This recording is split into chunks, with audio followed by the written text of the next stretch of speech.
15টা আদর্শ আজকে আমরা শিখে যাব। কয়টা আদর্শ বলেন তো? 15টা। আমি এর মধ্যে অনেক কিছু বলে ফেলেছি, যেরকম হিংসা করা যাবে না, রাসূল মাফ করে দিয়েছেন। কিছু কিছু কথা আমার ইতিমধ্যে চলে আসছে। নাম্বার 1 হচ্ছে দাওয়াত দেব কার পথে? বোকার সাথে না প্রজ্ঞার সাথে? বোকার সাথে না প্রজ্ঞার সাথে? প্রজ্ঞার সাথে। উত্তম পন্থা আমরা দাওয়াত দেব। আমরা যে কিতাবের কথা শুনতে এসেছি, এই কিতাব কি কারো লেখা? পৃথিবীর কারো? এই কোরআনটা এসেছে কোন জায়গা থেকে বলুন তো? কি আকাশের নিচের না উপরের? উপরের। কত দামি একটা কিতাব এটা, কত যে তথ্যবহুল এই কিতাব। এই ক্যামেরাগুলো এখন রেকর্ড করছে।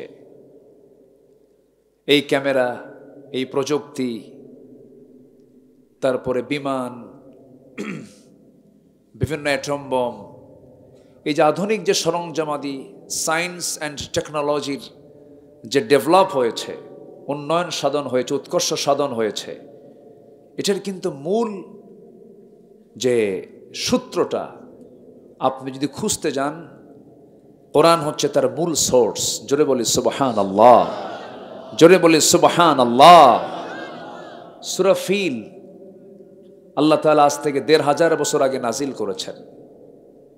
তয়রান আবাবিল, আবাবিল একটা বিমান, ওটা হচ্ছে জঙ্গি বিমান। কি বিমান? যুদ্ধ বিমান। এবং যুদ্ধ বিমান থেকে যে বম্বিং করতে হয়, এই কৌশল ১৫০০ বছর আগে তারমিহিম বিহিজারাতিম মিন সিজ্জিল, সিজ্জিল নামক বোমা আর আবাবিল নামক বিমান থেকে নিক্ষেপ করা হলো আবরাহার বাহিনীর উপরে। আজ থেকে ১৫০০ বছর আগে, আমার নবীর জন্মের ৫০ বছর আগে, এই যে যুদ্ধের কৌশল, বিমান হামলা, বিমান থেকে বম্বিং করা, আর রামিউ কুওয়া ফিহি বা'সুন শাদীদ ওয়া মানাফিউ লিন-নাস, সবকিছু কোন কিতাবে? এই কিতাবেই আছে। কিন্তু দুঃখজনক হলো সত্য, মুসলমান ওই দিকে নাই। মুসলমান আছে হলো রসুল নূর না মাটি। মোনাজাত হবে কি হবে না? আমিন আসতে হবে না জোরে হবে? 1 রাকাত না 3 রাকাত? এই এত গবেষণা মুসলমানের, চিন্তা করছেন আপনি? আসল কাজে মুসলমান না গিয়ে, যেখানে ফেরকা, যেখানে ফিতনা, যেখানে ভ্রাতৃত্বের সংকট তৈরি হবে, সেই জায়গায় মুসলমানদের গবেষণা কম না বেশি? বেশি। সম্মানিত ভাইয়েরা, আমরা যেখানে বসে আছি এটা জমিন, আর আমার মাথার উপর আছে হলো নীল আকাশ, আকাশ। এই মাঝখানে যে শূন্য, শুধু শূন্য না মহাশূন্য? বলেন, মাঝখানে যে শূন্যতা আমরা দেখি, এটা কি শূন্য শুধু না মহাশূন্য? কেউ কি আকাশ ছুঁতে পেরেছে? কেন? একজন ছুঁয়েছেন, একজন গিয়েছেন। পৃথিবী থেকে একজন মানুষ আকাশ ছুঁয়েছেন। তিনি কে? মুহাম্মদুর রাসূলুল্লাহ। কিয়ামত পর্যন্ত কেউ আর ছুঁতে পারবে না, এটাও সত্য। এই আকাশ এবং জমিন এর মাঝখানে যে মহাশূন্যতা দেখছি, এটা ছিল না, এটা লাগানো ছিল। এই জমিন এবং আকাশ কি ছিল? লাগানো ছিল, একসাথে ছিল। এটাকে আধুনিক সায়েন্স বলছে বিগ ব্যাং। এই থিওরিটাকে বিগ ব্যাং থিওরি বলে।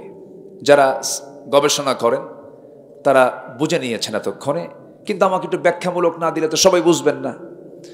এই বিগ ব্যাং থিওরি হচ্ছে একটা আলোচিত প্রেজেন্ট ওয়ার্ল্ডের একটা থিওরি, অথচ সেই থিওরি অ্যাপ্লাই করার ১৫০০ বছর আগে আল্লাহ পাক এই থিওরি কোরআনে আগেই দিয়ে দিয়েছেন।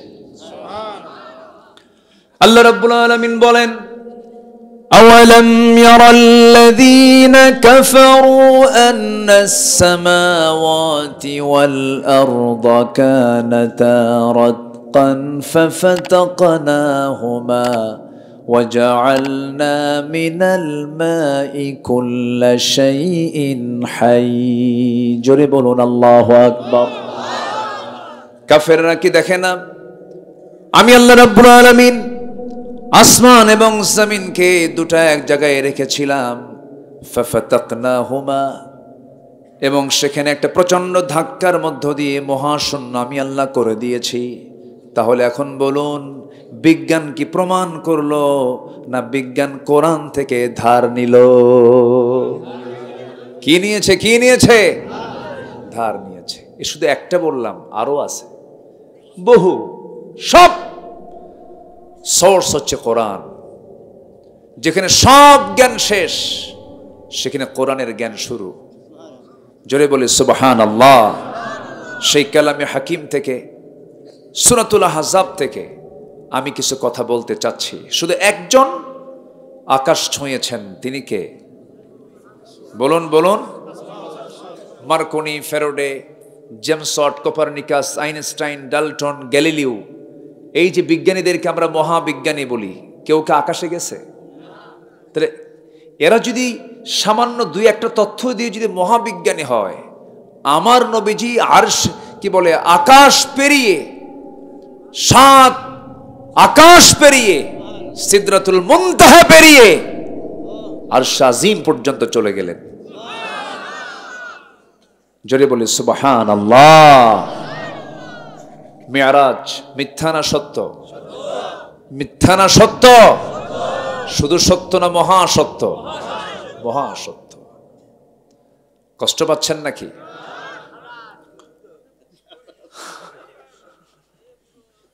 সম্মানিত ভাইয়েরা, খুব ভালো মানুষ আপনারা, আবেগ তো। এক চাচা তো আমার দেখতে না পেয়ে এখন ভাবলাম, আল্লাহ ক্যামেরাম্যানকে লাথি মারে নাকি?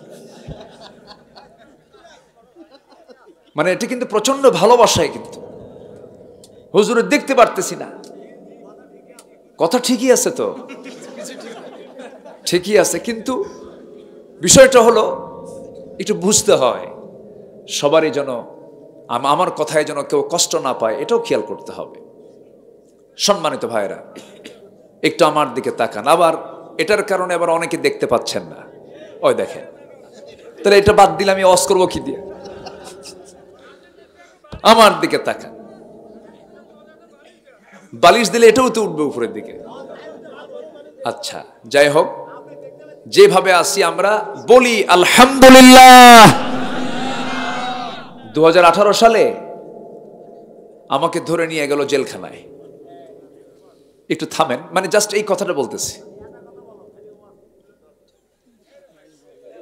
ধরবো হ্যাঁ। তো আমারে নিয়ে গেল তো থানায় ওসি মহোদয় আমাকে বললেন, হুজুর আপনাকে দেখে আমার খুব খারাপ লাগতেছে, কিন্তু কি করব, ধরে আনলাম, উপরের চাপ, চাকরি বাঁচান্ত ফরজ। আমি বললাম ইমান বাঁচান্ত নফল। ধরে নিয়ে জেলখানায় ঢুকালো। জেলখানার মধ্যে ঢুকতে এরকম বুড়া চাচা, 85 বছর বয়স, আমারে দেখে সালাম দিয়া বলে, হুজুর আপনি জেলখানায়? খুব খুশি হইলাম। বললাম কেন? আপনি জেলখানায় ঢুকছেন, মাহফিলে যায় দেখি না ভালো কইরা, মোসাফা হয় না, কথা হয় না, জেলখানায় ঢুকছেন, খুব খুশি হয়েছি, থাকেন। কি কথা কি বুঝতেছেন আপনারা? এটা হচ্ছে মোহাব্বত, এটা ভালোবাসা। বলি আলহামদুলিল্লাহ। সম্মানিত ভাইয়েরা, তাহলে এই যে বিশাল পৃথিবী যিনি সৃষ্টি করেছেন তিনি আমার কে? কোরআন নাজিল করেছেন তিনিও কে? আল্লাহ। এই কোরআন এমন একটা কিতাব যা দিয়ে সবই চলে। নামাজ চলে, রোজা চলে, হজ চলে, যাকাত চলে, সবই চলে, কিন্তু কোরআন দিয়ে যে রাষ্ট্র চলতে পারে এটা অনেকে মানতে চান না। এইটা বড় রোগ। এটা কি ছোটখাটো রোগ না বড় রোগ? এখানে এসে একটু প্যাঁচ লাগায় না, এত আগের কোরআন কি এখন চলে? একটু প্যাঁচ লাগায়। এরকম বহু মুসলমান আমার দেশে কিন্তু আছে, আছে না নাই? আছে। কিন্তু কোরআন দিয়ে কি রাষ্ট্র চলতে পারে না? আসতে বলবেন না, পারে না? পারে। কিন্তু রাষ্ট্র চালালেই আমাদেরকে বলবে কি জানেন? মৌলবাদী। কি বাদী? বলবে রক্ষণ রক্ষণশীল, বলবে এরা হচ্ছে জঙ্গিবাদী। এরকম করে বিভিন্ন নাটক 16 বছর আমরা আমাদের সামনে মঞ্চস্থ হতে দেখেছি। বহু বই পাইলেই জঙ্গির বই, বই পাইলে কি জঙ্গির বই, মুখে দাড়ি থাকলেই কি রাজাকার।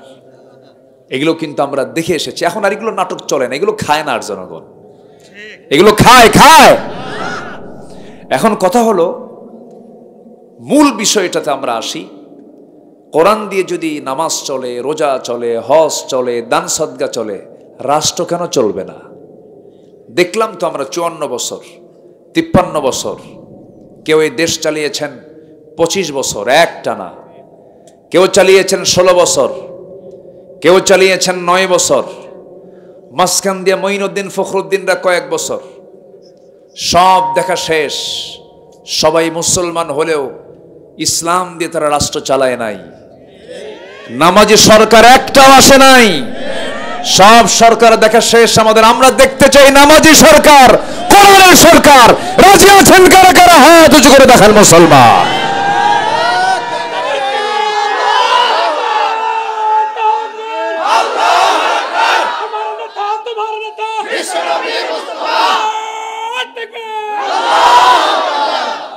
আল্লাহ কবুল করুন, আল্লাহ কবুল করুন, আল্লাহ কবুল করুন। হবে এই সবুজ ভূখণ্ডে কোরআনের রাজ কায়েম হবে ইনশাআল্লাহ। বলি এর কারণ আছে। আমি কেন বললাম? রক্ত ঝরেছে। রক্ত ঝরলে জমিনটা অনুর্বর হয় না উর্বর হয়? উর্বর হয়। যুবকরা যখন এতটুকু পেরেছে, সামনে আরেকটা ঝাঁকি মারলে হয়ে যাবে। কিন্তু এর আগে দরকার উন্নত চরিত্র। কি চরিত্র দরকার? উন্নত চরিত্র। ওই গার্লস স্কুলের সামনে যায় যদি ইতিমের মতো বসে থাকো, তাহলে কাম হবে না। নোংরামি বাদ দিতে হবে, চরিত্র সুন্দর করতে হবে। চরিত্র দেখতে হবে একজন ব্যক্তির কাছে, তিনি হচ্ছেন জনাবে মুহাম্মদুর রাসূলুল্লাহ। মুহাম্মদুর রাসূলুল্লাহ আমার নবীর চরিত্র হলো আমার আল্লাহর পক্ষ থেকে মনোনীত চরিত্র। এই চরিত্র ছাড়া কোন চরিত্রকে লালন করা যাবে না। আল্লাহ রাব্বুল আলামিন সূরাতুল আহজাবের 21 নম্বর আয়াতে বললেন, লাকাদ কানা লাকুম ফি রাসূলিল্লাহি উসওয়াতুন হাসানাতুন লিমান কানা ইয়ারজুল্লাহা ওয়াল ইয়াওমাল আখির ওয়া যাকারাল্লাহা কাসীরা। জোরে বলুন আল্লাহু আকবার। তোমাদের জন্য উত্তম আদর্শের বাস্তব নমুনা কেউ নন, একজন ব্যক্তি, মহান ব্যক্তি জনাবি মুহাম্মদুর রাসূলুল্লাহ সাল্লাল্লাহু আলাইহি সাল্লাম। তাকে তোমরা লালন করো, তার আদর্শকে তোমরা একমাত্র আদর্শ হিসেবে গ্রহণ করে নাও। মা আতাকুমুর রাসূলু ফাখুযুহু ওয়া মা নাহাকুম আনহু ফান্তাহু। যা নিয়ে এসেছেন রাসূল তা তোমরা ধরো, যা নিষেধ করেছেন রাসূল তা থেকে তোমরা নিজেকে গুটিয়ে রাখো। আমার বন্ধুগণ, সেই নবীজির চারিত্রিক সনদ পৃথিবীর কেউ দেয় নাই, দিয়েছেন একমাত্র কে? কে দিয়েছেন?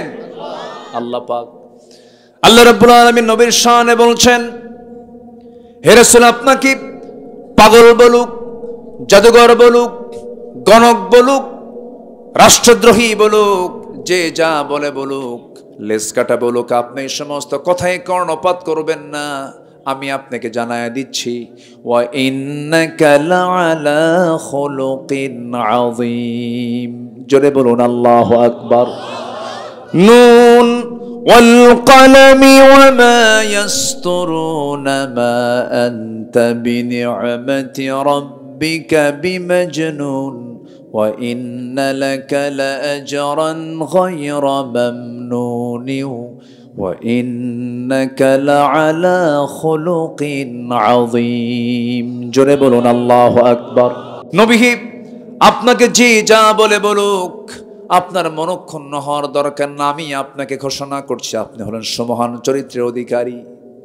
সেই বিশাল চরিত্র থেকে কিছু কথা বলতে চাচ্ছি। সময় কি দেওয়া যাবে? দেওয়া যাচ্ছে তো? খুব বেশি সময় আমি নেব না। কই? ও আচ্ছা, কথা বলতে তো কষ্ট হয়। ঠিক আছে, হ্যাঁ আসো, তাড়াতাড়ি চলে আসো। হ্যাঁ জি, বসেন। সামনের কাতার পূরণ করুন, কাতার সোজা করুন। চেয়ারে বসেন একজন, জি বসে পড়েন। হ্যাঁ বসেন, ব্যাস। একটু পিছনে, ওই যে আবার ওরা আবার কখন চিল্লায় আবার বলা যায় না। আজকে চিল্লি শুরু হয়েছে তো। আচ্ছা, আমার দিকে তাকান। তাহলে চরিত্র খুঁজবো কয়জন লোকের মাঝে বলুন তো? বলেন কয়জন লোকের মাঝে? আমার নেতা কয়জন? বলুন কয়জন নেতা? তার নাম কি? মুহাম্মদ সাল্লাল্লাহু আলাইহি ওয়াসাল্লাম। নবী কি ছিলেন না বলেন? আল্লাহু আকবার। রাসূলের ইন্তেকাল হলো। ইন্তেকালের পর এক ইহুদি এসে মক্কায় একটা শোকের পরিবেশ, সবার চোখে পানি। রাসূল মারা গেছেন, কেউ কথা বলে না, সবার চোখে শুধু পানি আর পানি, কাঁদতেছেন সাহাবীরা। নতুন খেলাফত, প্রথম খলিফা সাইয়েদনা আবু বকর সিদ্দিক রাদিয়াল্লাহু আনহু তখন খেলাফতের দায়িত্ব সবেমাত্র নিয়েছেন। প্রথমে এসে প্রশ্ন করল, বেলাল বিন রাবাহকে বলে ফেললো, বেলাল বলো তো নবীর চরিত্র কেমন ছিল? তিনি বললেন বলতে পারবো না আমি। চলে গেল সাইয়েদনা আলীর কাছে। সাইয়েদনা আলী বললেন আমি তোমার প্রশ্নের জবাব দেব কেমন চরিত্র ছিল, তার আগে একটা প্রশ্ন করব। কি প্রশ্ন? আচ্ছা বলো তো, এই যে আকাশ আছে, আকাশের মধ্যে কতগুলো তারকা রাজি আছে, একটা একটা করে গুনে বলো দেখি। ইহুদি বলছে এটা কি সম্ভব নাকি? এই মহাশূন্যে এত মখলুক আছে, আল্লাহর এত সৃষ্টি আছে যার বর্ণনা করা আমার দ্বারা সম্ভব নয়, আমার ক্ষুদ্র মস্তিষ্কে বর্ণনা করা সম্ভব নয়। সঙ্গে সঙ্গে সাইয়েদনা আলী বললেন এই আকাশ শুধু নয়, এই জমিন শুধু নয়, 7 সমুদ্র সহ গোটা আসমান জমিন, গোটা 7 আসমান জমিনকে মহান রব্বুল আলামিন কালিল বলেছেন, সামান্য বলেছেন। আর আমার নবীর চরিত্রকে সীমাহীন বলেছেন। সেই সীমাহীন চরিত্রের বর্ণনা আমি আলী তোমার সামনে কেমনে দেব? জোরে বলি সুবহানাল্লাহ। তিনি ছিলেন মহান চরিত্র আধার। কোন শিল্পী তার শৈল্পিক সৌন্দর্য দিয়ে তার সৌন্দর্য শেষ করতে পারবে না। কোন লেখক লেখা দিয়ে লেখা শেষ করতে পারবে না। কোন কবি কবিতা দিয়ে তার কবিতার বর্ণনা, নবীজির বর্ণনা শেষ করতে পারবে না। তিনি হচ্ছেন এমন একটা চরিত্র, আমার আল্লাহ নিজের পরিচয় দিতেনি। তিনি বলেছেন যারা পারেন ঠোঁট মিলিয়ে বলুন আলহামদুলিল্লাহি রাব্বিল আলামিন। আর আমার আল্লাহর পরিচয় দিয়ে আমার আল্লাহ আমার নবীর পরিচয় জানিয়ে দিচ্ছেন ওয়ামা আরসালনাকা ইল্লা রাহমাতাল লিল আলামিন। জোরে বলুন আল্লাহু আকবার। আমার আল্লাহ হচ্ছেন জগতের রব, আর আমার নবী হচ্ছেন জগতের রহমত। জোরে বলে সুবহানাল্লাহ। কি সম্মান আল্লাহ পাক তাকে দান করেছেন। সেই নবীর শানে আমি সূরাতুল আহজাবের 45, 46, 47, 48 এই কয়েকটা আয়াতকে সামনে রেখে আমি কিছু কথা বলা শুরু করেছি। আল্লাহ পাক তার রাসূলকে যদি নাম ধরে ডাকেন, পৃথিবীর কারো কাছে কৈফিয়ত দেওয়া লাগবে? বড়কে জোরে বলেন। বড়কে ছোটকে নাম ধরে ডাকতে পারে না? বাবা তার ছেলেকে নাম ধরে ডাকতে পারে না? ছেলে একটু বেয়াদবি হয়, তাই না? বেয়াদবি হয়ে যায়। আমার আল্লাহ হচ্ছেন রব, আর না আমার নবী হচ্ছেন বান্দা এবং রাসূল। অথচ আল্লাহ তার আসন থেকে অন্যান্য নবীকে আল্লাহ পাক নাম ধরে ডেকেছেন, কিন্তু আমার রাসূলকে একটা বারের জন্য কোরআনে কোথাও নাম ধরে ডাকেন নাই। এটা জোরে বলে সুবহানাল্লাহ। যে নবীকে আল্লাহ নিজে নাম ধরে ডাকেন না, সম্মান দিয়ে কথা বলেন, আর সেই নবীর উপরে কম জুলুম 16 বছর গেছে। কি কথা কি বুঝতেছেন আপনারা? নবীর নামের উপরে কম জুলুম গেছে? বহুত জুলুম করেছে ওরা, বহু কিছু করেছে ওরা। কুকুরের মাথায় তারা টুপিও পড়েছিল, বলিনি তো ওইগুলো।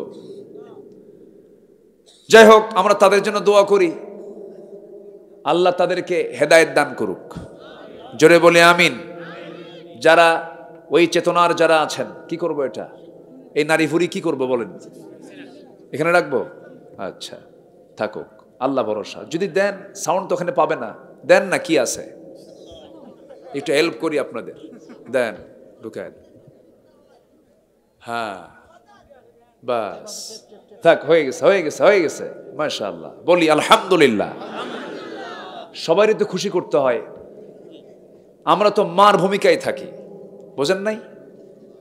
মা যেগুলো দুষ্ট বেশি, ওরে বেশি মহব্বত করে। আর কি ঠিক আছে কিনা বলেন?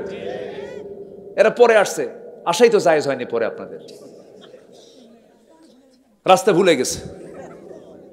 আচ্ছা, সম্মানিত ভাইয়ের, একটু আমার দিকে তাকান। তাহলে আমার নবীকে আল্লাহ তাআলা নাম ধরে ডাকতেছেন না, আর সেই নবীর সুন্নাহ টুপিকে এরা কুকুরের মাথায় পড়িয়েছিল। কতটা বুঝেন? এবং রসুলকে বলেছে একাধারে 16 বছর। এদেশের বুদ্ধিজীবী নামের কিছু নাস্তিক জীবী রসুলকে বলেছে মৌলবাদী রসুল, জেনাকার রসুল, এরকম বহু কথা বিভিন্ন ব্লগ থেকে বলা হয়েছে, শুনেছি। কিন্তু তাদের কোনো বিচার বাংলার জমিনে হয়নি। বিচার করেছে কার? বিচার করেছে হলো আল্লামা সাইদির মতো একজন কিংবদন্তির বিচার ওরা করতে পেরেছে। এই তাফসীর মাহফিলে যখন আসি, বুকটা ফেটে যায় জানেন।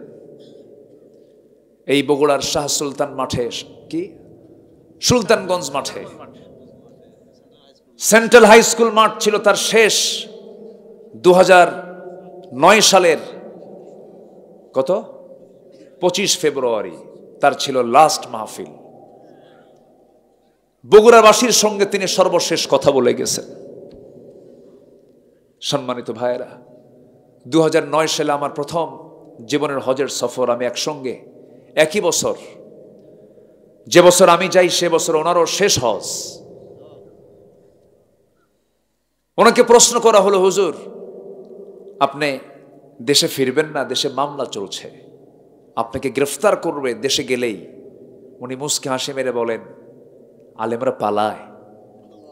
আলেমরা তো পালায় না। আমার জনগণ, আমার দেশের জনগণ জিম্মি হয়ে থাকবে, জেল খাটবে, হামলা মামলা খাবে, আর আমি এখানে আরামে থাকবো? না, আমিও যাবো জেলে, সমস্যা কোথায়? কি কথা কি বুঝতেছেন? কথা বোঝা যায়? দেশকে কারা ভালোবাসে বুঝে নিতে হবে। একটা বিষয় মাথা রাখবেন, এই পৃথিবীর ভিতরে সবচাইতে শ্রেষ্ঠ তারাই যারা আলেম ওলামা। এটা আমার ফতুয়া নয়, এটা আমার কথা নয়। কার কথা? আল্লাহর কথা। কিছু দুষ্ট তো থাকবেই, সব জায়গাতে কিছু দুষ্ট থাকে। নবীর নেতৃত্বে যদি মুনাফিক থাকে, আজকে আমাদের নেতৃত্বে মুনাফিক থাকবে না? থাকতেই পারে, কিন্তু এর মানে তো সবাইকে আপনি খারাপ বলতে পারবেন না।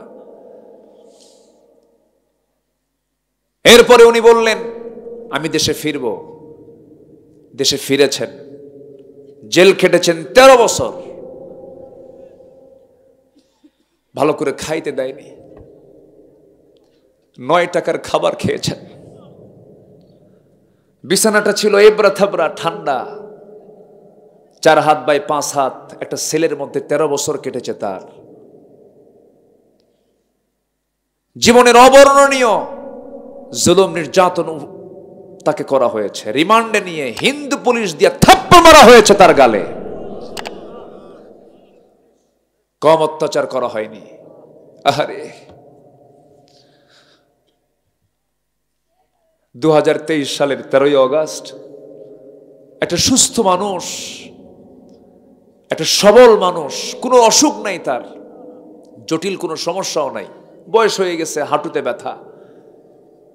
বলা হলো, হুজুর আপনি তো অসুস্থ, চলেন হসপিটালে যাই। আমি অসুস্থ আমি তো নিজেই জানি না।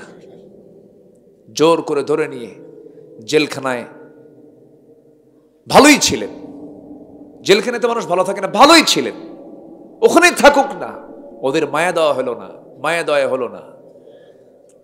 তাকে নিয়ে ভারতীয় প্রেসক্রিপশনে হসপিটালে নিয়ে বিষ প্রয়োগ করে তাকে পয়জনিং করে হত্যা করা হয়েছে।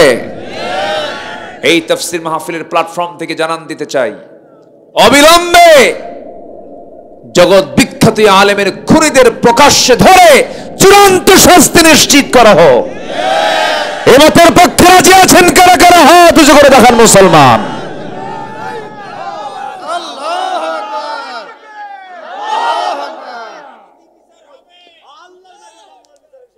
আল্লাহ কবুল করুন, জোরে বলে আমিন। আল্লাহ কবুল করুন, জোরে বলে আমিন। আমার দিকে তাকান। আল্লাহকে বিচার করেন না? বিচার করেন কিনা? বিচার করেন কিনা? হাইরে, শেষ পর্যন্ত আমরা বলেই ফেললাম, অনেকে বলেই ফেললো, না মরা পর্যন্ত উপায় নাই। কি কইছে না? এত হতাশ। আল্লাহ বললেন, চিন্তা করো কেন, এমন একটা নিউজ দেব, খুশিতে আত্মহারা হয়ে যাবা। সুবহানাল্লাহ বলবেন না? জোরে বলি সুবহানাল্লাহ। আল্লাহ পারেন না? পারেন। এরা ছিল 16 বছর, আর ফেরাউন বেঁচে ছিল হলো 1600 বছর। সংখ্যার যে মিল হলো কেমনে বুঝলাম না। সংখ্যার মিল আছে না নাই? আচ্ছা, চরিত্রেরও মিল আছে। ফেরাউনের একটাই দোষ ছিল, ও বলতো আমাকে জনগণ মানুক আর না মানুক ক্ষমতা ছাড়বো না। এদের রোগ কোনটা ছিল? রোগের মিল আছে না নাই? আছে না নাই? আচ্ছা, পতনের মিল? পতনের মিলও সে কিন্তু ভাবে নাই কখনো জামার এই অবস্থা হবে। ফেরাউনও কিন্তু ভাবে নাই কখনো সুবান খায় মরতে হবে, ভাবে নাই, কখনোই চিন্তা করে নাই সে। ফেরাউন তার ক্ষমতাকে পাকাপোক্ত করার জন্য নিজের বউকে পর্যন্ত হত্যা করেছে। কত বড় নরপশু ওটা, কত বড় পাশবিক কঠোর হৃদয়ের হতে পারে, বউকে হত্যা করে তার ক্ষমতা পাকা করেছে ফেরাউন। আসিয়া বলে, স্বামী কিছু বলবেন? কি শুনলাম তুমি নাকি মুসার দিন গ্রহণ করে। না, মুসার দিন না তো, আল্লাহর দিন। সুবহানাল্লাহ বলবেন না? কি করবেন? কেটে ছাড়ো। আসিয়া বলেন, শোনেন, মরে যাব, ছাড়বো না। জোরে বলি সুবহানাল্লাহ। ফেরাউন কয়, আসিয়া আমি তোমার কোনো সম্মান কম দিছি? তুমি হচ্ছে ফার্স্ট লেডি অফ ইজিপ্ট, এই মিশরের তুমি হলো, আমার পরে তোমার জায়গা, আমি নাই, এরপরে তুমি, এরপরেও তুমি খুশি না? উনি বললেন, আপনি এর চাইতে আরো কিছু দিবেন, আরো কিছু দেন, তবু আমি আমার আল্লাহকে ছাড়তে রাজি নই। জোরে বলি সুবহানাল্লাহ। ফেরাউন বলে ফেলল, আসিয়া তুমি কি জানো এটার ফলাফল কি হতে পারে? সংসারে চলে যাবে, তোমার জীবন চলে যাবে, সন্তানাদি চলে যাবে। মুস্কি হাসি মেরে বললেন, আমার স্বামী গো, আমি দুনিয়ার সব কিছু ছেড়ে দিতে রাজি আছি, পরিবার ছাড়বো, স্বামী ছাড়বো, সংসার ছাড়বো, সব ছাড়বো, কিন্তু আমার দিন ইসলাম থেকে আমি আসি এক চুল পরিমাণ নড়ব না। শেষ পর্যন্ত কি হলো? ফেরাউন জল্লাদ রেডি করে করাত তার সামনে হাজির করে কপালে লাগায় দিল। আসিয়া আলাইহিস সালাতু ওয়াস সালাম চোখের পানি ফেলে ফেলে আল্লাহকে দোয়া করে বলছেন, আল্লাহ আমার তো মনে হয় শেষ সময় হয়ে গেছে, আমি দুনিয়া থেকে বিদায় নিয়ে নেব, কিন্তু তোমার কাছে আমার একটা দোয়া, সেই দোয়াটা হলো আমি যদি দুনিয়া থেকে বিদায় নেই, আমার একটা দোয়া, সেই দোয়াটা কোরআনে কোট করেছেন আমার আল্লাহ নিজে আমার আপনার জন্য। এই যে দোয়াটা পড়া, আসিয়া যে দোয়া পড়েছে, তিনি কি দোয়া করেছেন?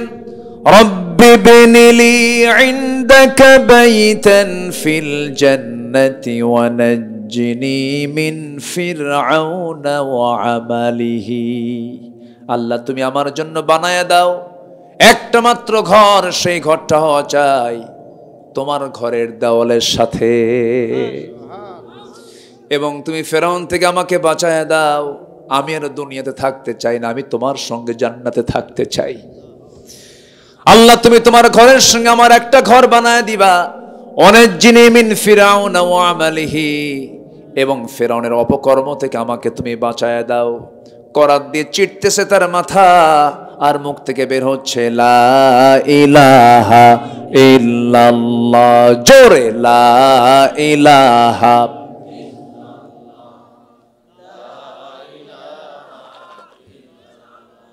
আরো জোরে লা ইলাহা সুবহানাল্লাহ আলহামদুলিল্লাহ লা ইলাহা ইল্লাল্লাহ মুহাম্মাদুর রাসূলুল্লাহ সাল্লাল্লাহু আলাইহি ওয়াসাল্লাম। আমার বন্ধুগণ, সবচেয়ে বড় সম্পদ হলো ঈমান। ঈমানকে নষ্ট করা যাবে না, ঈমানকে নষ্ট করা যাবে নাকি? কিন্তু আমার দেশে বহু লোক আছে নামাজ পড়ে না, কিন্তু ঈমান দারুণ শক্ত। ঈমান দারুণ শক্ত। নাম ঈমান আলী, ওর কি আর কোনো টেনশন আছে? না, আমি তো ঈমান আলী। নাম হলো ফজর আলী। ঘুম থেকে ওঠে সকাল 10টায়, নাম রাখছে ফজর আলী। নাম হলো হিম্মত আলী, সাইকেলের চাকা বাস্ট হলে শীত হয়ে পড়ে। নাম হলো আতর আলী, গোটা গায়ে গাজার গন্ধ। নাম হলো হিম্মত আলী, শীত হয়ে পড়ে। নাম হলো লাল মিয়া, লোকটা কালো মানুষ। নাম হলো বাদশাহ মিয়া, ভিক্ষা করে। নাম হলো খোকা মিয়া, বয়স হলো 85 বছর। নাম দিয়ে তো কোনো কাম হবে না, বংশ দিয়েও কোনো লাভ হবে না। অনেকে বলে আমি চৌধুরী, আসলে এরকম আছে না কিছু? আমি সম্রাট, আমি মোগল, আমি মির্জা, আমি সৈয়দ, কোনো লাভ হবে না। এই সমস্ত বংশগত কৌলন্য দিয়ে বান্দা তুমি জান্নাত পাবে না। বংশগত পরিচয় দিয়ে যদি জান্নাত পাওয়া যেত, আমার নবীর আপন চাচা আবু লাহাবও জান্নাত পেয়ে যেত। আবু লাহাবের বংশ, আবু জেহেলের বংশ, আমার নবীর বংশ দুই না এক? এক বংশ। বংশ দিয়ে কি করবেন? বংশ দিয়েও মিলবে না জান্নাত। বাপ দিয়ে কি করবেন? বাপ একজন আল্লাহর পয়গম্বর ছিলেন, ছেলে হলো কেনান, জান্নাতি না জাহান্নামী। বাপ হলো মুশরিক, ছেলে হলো বড় আল্লাহর নবী, যাকে আল্লাহ রাব্বুল আলামিন জাতির পিতা করেছেন। সেই নবীটার নাম কি বলেন? জাতির পিতাকে আরো জোরে, আরো জোরে, আরো জোরে। 3 বার কেন বলতে বললাম বলেন তো? বলেন। হ্যাঁ, সম্মানিত ভাইয়েরা, রাগ করতেছেন নাকি? আপনারা রাগ করতেছেন?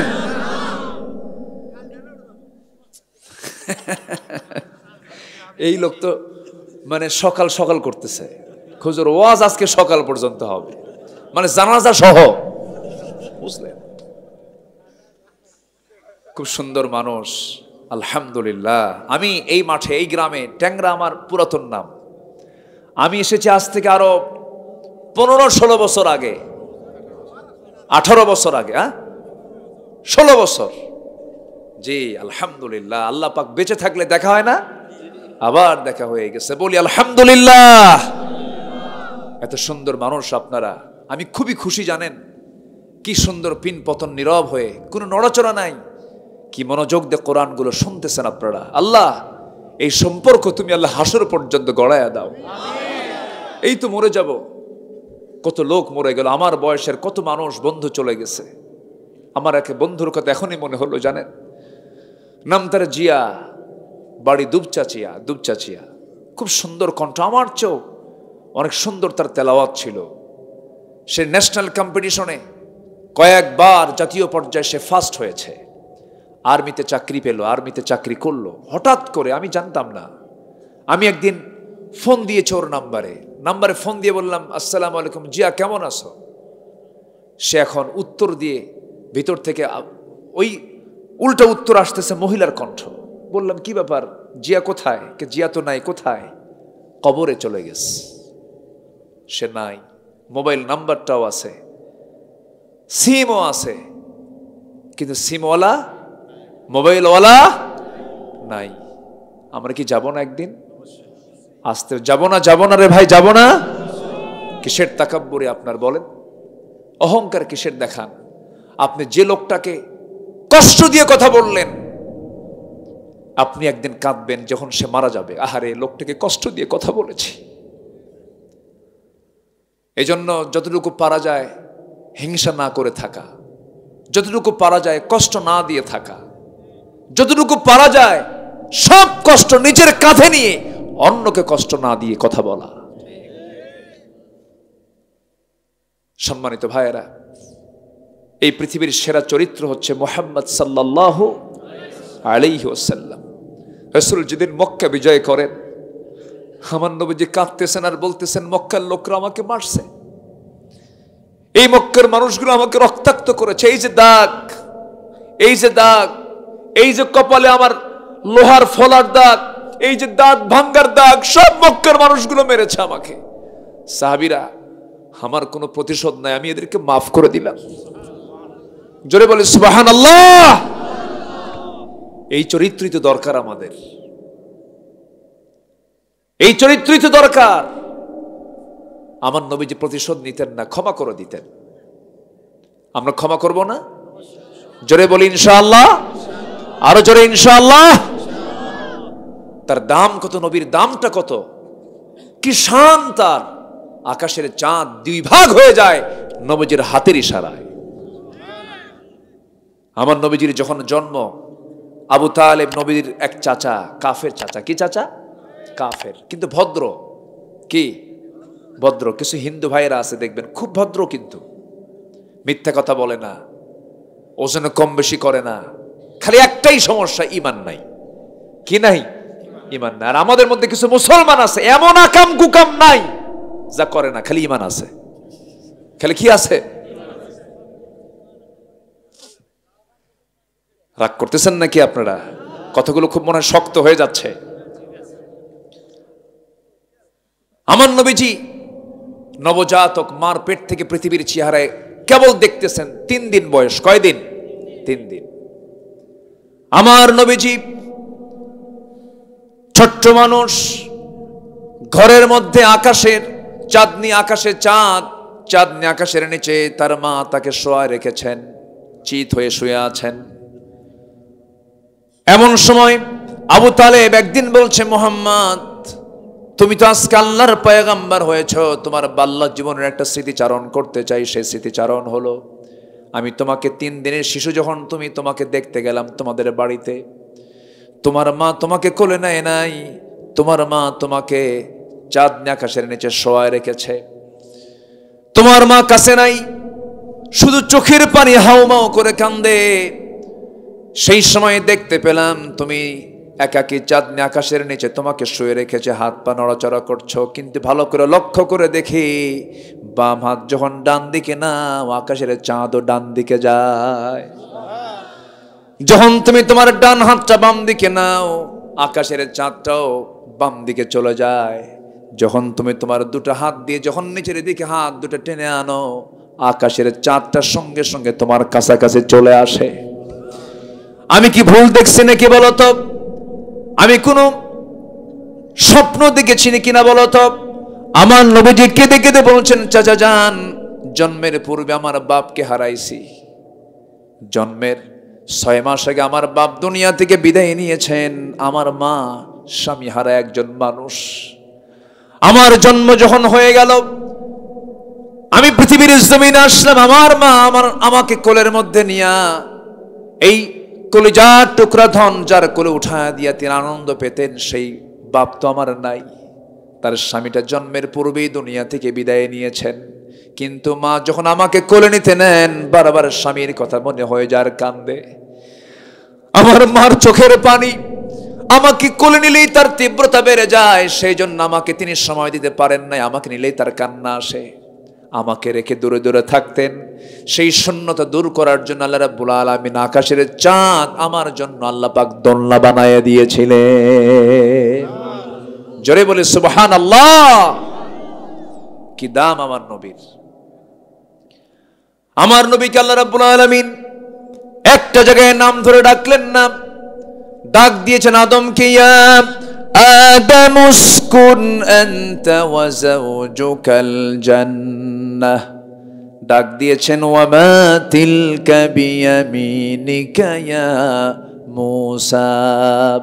ডাক দিয়েছেন ইয়া ইয়াহইয়া খুযিল কিতাবা বিকুওয়া।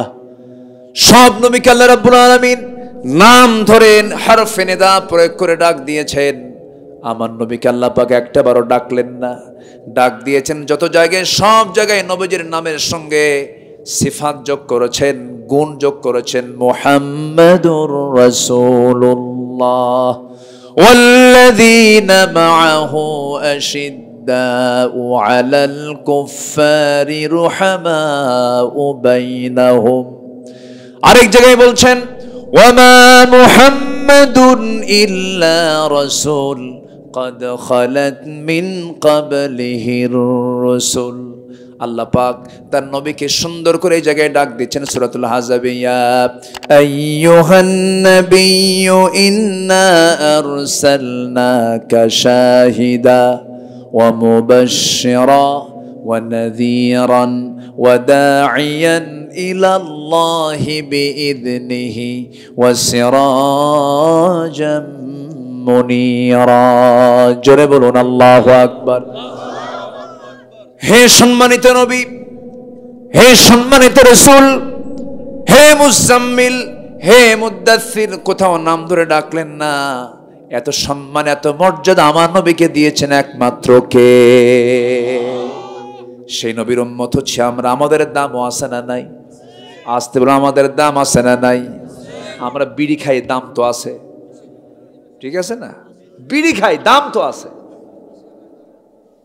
হ্যাঁ, জর্দাও খায়। ও আচ্ছা, থামেন, কই পান খান, সমস্যা নাই, কিন্তু পানের সাথে আবার হাকিমপুরি রহমতুল্লাহ আলাইহি কেন? হ্যাঁ, এগুলো খাওয়া যাবে না। সকল নেশা থেকে আল্লাহ পাক আমাকে আপনাকে হেফাজত করুন। জোরে বলি আমিন। কষ্ট পাচ্ছেন মনে হয় আপনারা। কি নাম এলাকার, গ্রামের নাম কি? ট্যাংরা মাছ আছে না এখানে? কি ট্যাংরা মাছ আছে? তো খাওয়ালেন না তো।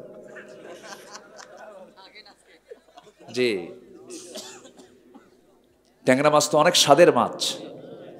মাছের ভিতরে ট্যাংরা অনেক উল্লেখযোগ্য একটা মাছ। কাঁটা আছে তো, যে মাছের কাঁটা বেশি সে মাছের স্বাদও বেশি। ইলিশ মাছের কাঁটা কম না বেশি? স্বাদও বেশি। যে ফুলের কাঁটা বেশি সেই ফুলের ঘ্রাণও বেশি। যে আন্দোলন করে রক্ত ঝরানো হয়, বেশি কষ্ট হয়, সে আন্দোলনের বিজয় কে দেন? 5 আগস্টের রাত পর্যন্ত যত রক্ত ঝরেছে, আল্লাহু আকবার। আবু সাইদের বাড়িতে গিয়েছিলাম, তার মার সঙ্গে কথা বললাম, মা কেমন আছেন? কেঁদে ফেলে বলে, সবাই তো দেখতে আসে আমারে বাবা, কিন্তু আবু সাইদকে সাথে নিয়ে আসে না। এই যে কষ্ট, এই যে ত্যাগ, এই ফলাফল হচ্ছে আমরা আজকে পেয়েছি। আরেকটা ফলাফল আমরা পেতে চাই, কোন আইন মানি না আল্লাহর আইন ছাড়া, ঠিক কিনা? সেই দিন আমরা টের পাবো যে হ্যাঁ, দেশে শান্তি চলে এসেছে। বলি আলহামদুলিল্লাহ। লাফাতাহনা আলাইহিম বারাকাতিম মিনাস সামাই ওয়াল আরদ। আল্লাহ ওয়াদা করেছেন, কোরআনের আইন চালু কর, আমি ওয়াদা করলাম সব রহমতের দরজা আকাশ জমিনের সব খুলে দেব। কার ওয়াদা? কার ওয়াদা? আল্লাহর ওয়াদা। আমার দেশে কি নাই বলেন? কাতার গিয়েছিলাম, কাতারে কোনো গাছই নাই, কয়েকটা গাছ সেখানে তারা লাগায় রাখছে, সুন্দর দেখা যাচ্ছে। বললাম কি ব্যাপার, এখানে গাছ কেমনে হলো হুজুর? নিচে স্যালাইন লাগানো। নিচে কি লাগানো? স্যালাইন।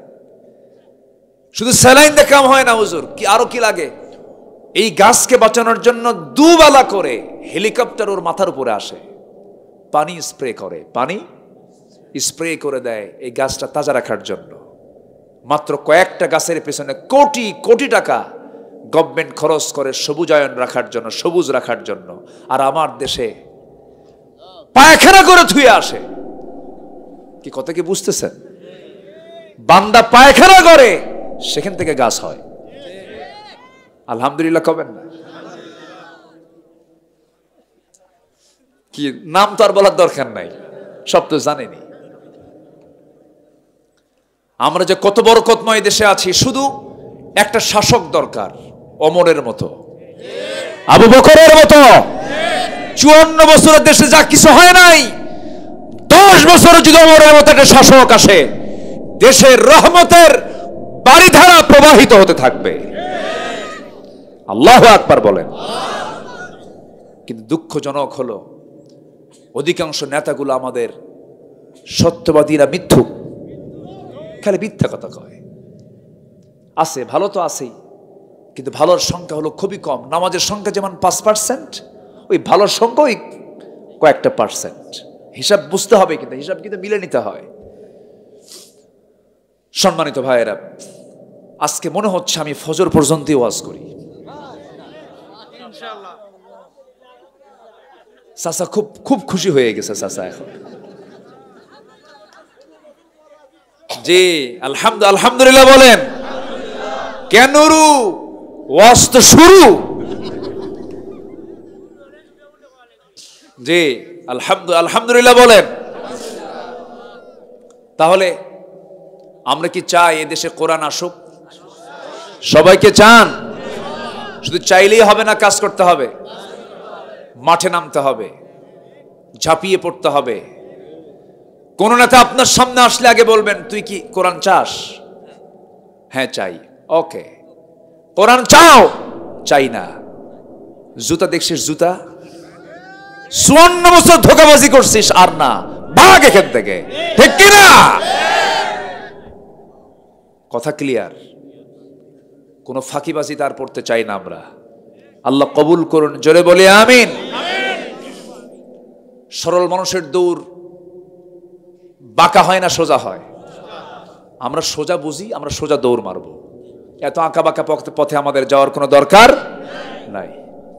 সেই নবীজির জীবন থেকে আমরা 15টা আদর্শ আজকে আমরা শিখে যাব। কয়টা আদর্শ বলেন তো? 15টা। আমি এর মধ্যে অনেক কিছু বলে ফেলেছি, যেরকম হিংসা করা যাবে না, রসুল মাফ করে দিয়েছেন। কিছু কিছু কথা আমার ইতিমধ্যে চলে আসছে। গ্রামের কিছু মানুষ দেখবেন একটু আল্লাহ পাক বরকত দেয়, বছরে 2-3 বিঘা করে জমি কেনে। যে জমি কেনে তার কোনো টেনশন নাই, কিন্তু যার তার পাশে যার বাড়ি আছে না, বলেন তো? হ্যাঁ, খালি কপাল হাতড়ায়, হাই রে কি হলো রে, আছে না নাই বলেন তো? আছে কিনা বলেন? রহিম মিয়ার ছেলে বিসিএস ক্যাডার হয়েছে, এদিকে করিম মিয়ার ঘুম নাই। করিম মিয়া কয়, হাই রে কি হলো রে, মানে ওখানে হার্ট স্ট্রোক করবে। আছে কিনা বল? আছে না নাই বলেন তো? ইমানদার কি এগুলো করে? ইমানদার এগুলো করে? হিংসুক যে ব্যক্তি হবে, ভাবতে হবে যার মধ্যে হিংসা আছে তার মধ্যে ঈমান নাই। কি নাই? যার মধ্যে হিংসা থাকবে তার মধ্যে ঈমান থাকতে পারে না। অন্যের কল্যাণে যার ভালো লাগে না, অবশ্যই তার ঈমানের ক্যান্সার আছে। কিসের ক্যান্সার? ওই ঈমানের ক্যান্সার আক্রান্ত। সে ক্যান্সার আক্রান্ত, তার ঈমানের ক্যান্সার ধরেছে। আমরা হিংসা করব না, মিথ্যা কথা বলবো না। কি বলবো না বলেন? মিথ্যা কথা বলবো না, ঠকবাজি করব না, ওজনে কম দেব না। আর কি কন? একজন কইছে বিড়ি খাবো না। আমি প্রায় এই কথাটা বলি, বিড়ি খাওয়া যাবে? আবার মাহফিলে এসে কি কয় জানেন? বিড়ি খাওয়া কি জায়েজ আছে? মানে উনি জায়েজের চেষ্টায় আছে। আল্লাহ তুমি সকল নেশা থেকে জাতিকে হেফাজত করো, জোরে বলি আমিন। 15টা আদর্শ আমরা শিখবো। নাম্বার 1 হচ্ছে দাওয়াত দেব কার পথে? বোকার সাথে না প্রজ্ঞার সাথে? বোকার সাথে না প্রজ্ঞার সাথে? প্রজ্ঞার সাথে। উত্তম পন্থা আমরা দাওয়াত দেব। আমার নবীজির একটা আদর্শ ছিল, তিনি ছিলেন একজন শ্রেষ্ঠ দাঈ ছিলেন। আল্লাহু আকবার। সবচেয়ে বেশি দাওয়াত দিয়েছেন আবু জেহেলকে। সে ভালো মানুষ না? হ্যাঁ, 1 নম্বর খাটাস পর্যন্ত। খাটাস বুঝেন? বগুড়ার ভাষা তো এটা। হ্যাঁ, আমরা বগুড়ার সোলবারে নাকি? হ্যাঁ, পুটি মাছ মারবার যায়া মেরানি বল, আমরা বগুড়ার সোল। বগুড়া তো বগুড়াই। অনেকদিন আগে নোয়াখালী এক মাহফিল, তো বলতেছে হুজুর গোটা দেশেই চলেন, উত্তরবঙ্গের এমন একটা বাক্য বলবেন যেটা আমরা বুঝবো না। তো আমি অনেকক্ষণ চিন্তা ফিকির করে বললাম কি বলা যায়। একটা লাইন বলে ফেললাম, কে রে তুই আলুতে আলু ওয়াক্কালি আলু। কি কথা কি বুঝতেছেন? কে রে তুই আলুতে আলু ওয়াক্কালি আলু। তো উনি আমার দিকে চেয়ে আছে, বলে হুজুর আপনি কি বললেন? তো বললাম বুঝলেন কি সেটা বলেন। হুজুর উত্তরবঙ্গে যেহেতু আলুর দেশ, এতগুলো আলু, তাহলে আলু দিয়ে কি কিছু একটা হবে। বললাম যে আলু টালু কিচ্ছু নাই, এটা অন্য কথা। তুমি আসলে তো আসলে, ওকে কেন নিয়ে আসলে? বগুড়ার ভাষার মধ্যে একটা মজা আছে না নাই বলেন তো? আছে। সম্মানিত ভাইয়েরা, আমরা দাওয়াত দেব মানুষকে অত্যন্ত সুবুদ্ধি দিয়ে, উত্তম পন্থায় সুন্দর করে দাওয়াত দেব। নবীজির দাওয়াতটা ছিল আগে বাইরে না ভিতরে? ভিতরে। আমার নবীজি আগে বউকে দাওয়াত দিয়েছেন, বন্ধুকে দাওয়াত দিয়েছেন, ভাইদেরকে দাওয়াত দিয়েছেন, আত্মীয় স্বজনকে দাওয়াত দিয়েছেন। কারণ কু আনফুসাকুম ওয়া আহলিকুম নারা, নিজে বাঁচো, পরিবারকে জাহান্নাম থেকে বাঁচাও। আমার বন্ধুগণ, আমার নবীজি জাবেলে নূর থেকে যখন কোরআন নামক এই বিধান যখন নাজিল হওয়া শুরু হলো, নবুয়তের সিলসিলা চালু হয়ে গেল। আমার নবীজি কোরআন নামক এই ঐশী বাণী নিয়ে, আল্লাহর কালাম নিয়ে সোজা বাড়িতে ঢুকিয়ে বলছেন, জাম্মিলুনি খাদিজা, জাম্মিলুনি খাদিজা, খাদিজা তুমি আমাকে বস্ত্র আচ্ছাদন করে দাও। লাকাদ খাশিতু আলা নাফসি, আমি আমার নিজের জীবন নিয়ে শঙ্কিত, মনে হয় বাঁচবো না, মরে যাব। আম্মা জান খাদিজা বলছেন, আমার স্বামী আপনি এমন করে কথা বলছেন কেন? পৃথিবীর কোন অপশক্তি নাই যে আপনার ক্ষতি করতে পারে, কারণ আমি তো আপনাকে 14 বছর যাবৎ চিনি, 15 বছর যাবৎ চিনি। যার মুখে একটা মিথ্যা কথা বের হলো না, সেই লোকের কোনো ক্ষতি পৃথিবীর কেউ করতে পারে না। আপনি এতিমকে ঠকান না, আপনি বিধবার পাশে দাঁড়ান, আপনি প্রতিবেশীর পাশে দাঁড়ান, আপনি মানবতার পক্ষের মানুষ, আপনার কোনো ক্ষতি কেউ করতে পারবে না। এবারে রাসূল বলছেন, খাদিজা তুমি আমাকে অভয় দিচ্ছ, তুমি আমাকে সান্ত্বনা দিচ্ছ, কিন্তু আজকে আমি তোমাকে নতুন করে আমার একটা পরিচয় দেব। কি পরিচয়? আমার রাসূল বলছেন, খাদিজা এই 15 বছর ধরে আমার পরিচয় ছিল আমি তোমার স্বামী, তুমি আমার বউ, কিন্তু আজকে নতুন করে আমার একটা পরিচয় হলো, আমি হলাম আখির জামানার শেষ পয়গম্বর মুহাম্মদ সাল্লাল্লাহু আলাইহি ওয়াসাল্লাম, আমি আল্লাহর নবী। এই কথা বলা মাত্রই খাদিজার চোখ দিয়ে টপ টপ করে পানি পড়ছে, আর আবেগ আপ্লুত হয়ে আনন্দ চিত্তে বলে ফেললেন, আমার স্বামী 15 বছর ধরে আপনাকে প্রায় প্রায় লক্ষ্য করেছি, এটা সাধারণ কোনো মানুষ নয়, যার কথা কাজ সকল কিছু সম্পূর্ণ স্বতন্ত্র। আমি নিশ্চিত আপনি আল্লাহর নবী, কোনো সন্দেহ নাই। হাত টাগায় দিয়ে রাসূল তাকে পড়ায়া দিলেন, আশহাদু আল্লা ইলাহা ইল্লাল্লাহু ওয়াহদাহু লা শারীকা লাহু ওয়া আশহাদু আন্না মুহাম্মাদান আবদুহু ওয়া রাসূলুহু। হেদায়েতের মালিক কে? খাদিজা কালেমা পড়ে নিলেন। আমার নবীজি কালেমার দাওয়াত নিয়ে 3 বছরের বন্ধু, ছোট বন্ধু, 3 বছরের বয়সে ছোট সাইয়েদনা আবু বকরকে বলছেন, বকর আমি আল্লাহর পয়গম্বর, তোমার কি বিশ্বাস হয় নাকি? বন্ধু কেঁদে ফেলে দিয়ে রাসূলকে বুকে জড়ায়া ধরে বলে, বন্ধু আমার, তুমি আল্লাহর নবী, 100% সত্য। কি চরিত্র তিনি উপহার দিয়েছিলেন! বন্ধু তাকে বরণ করে নিল, স্ত্রী তাকে বরণ করে নিলেন। আমার নবীজি আবার চলে গেছেন। ছোট্ট শিশু, এক ঘরে মানুষ হয়েছেন। আবু তালেবের ছোট্ট ছেলে আলীর কাছে গিয়ে বলছেন, আলী রে, 9 বছরের ছোট্ট শিশু আলীকে বললেন, আলী আমি আল্লাহর নবী। সঙ্গে সঙ্গে তিনিও বললেন, লা ইলাহা ইল্লাল্লাহ। কিন্তু আমার নবী যাবার তার আপন চাচা নবীর ঘরের সঙ্গী ঘর আবু লাহাবের বাড়িতে গিয়ে যখন বললেন, চাচা আমি আল্লাহর পয়গম্বর।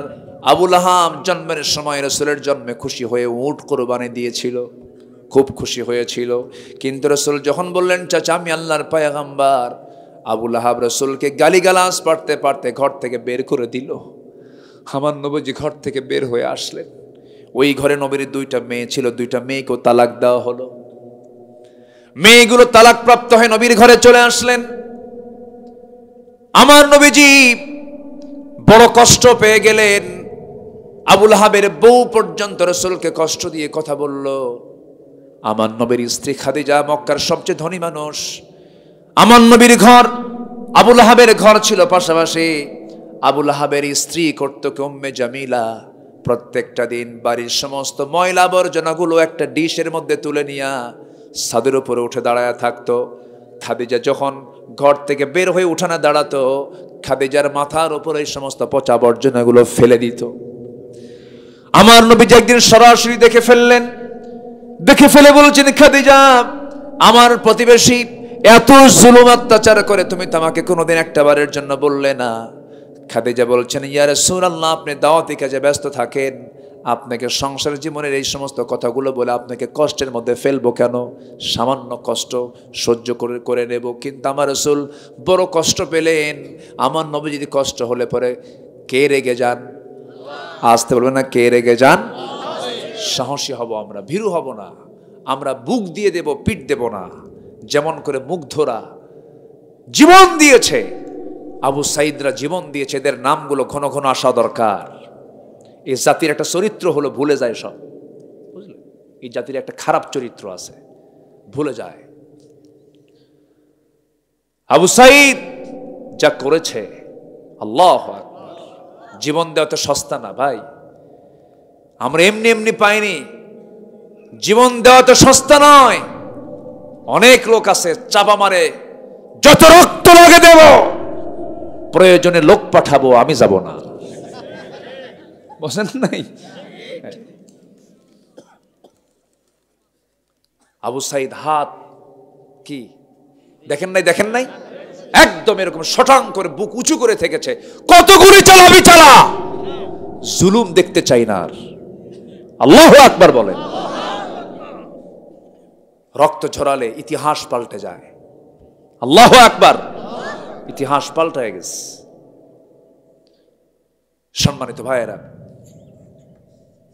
শহীদ নিজামী, মতিউর রহমান নিজামী, রাতের বেলা ফাঁসি হবে, একদম আল্লাহওয়ালা মানুষ। মন্ত্রী দায়িত্ব পালন করেছেন 5 বছর, 1 পয়সার দুর্নীতি তারা বের করতে পারে নাই। এটা ছিল ওদের জ্বালার কারণ, এটা ছিল ওদের জ্বালার কারণ।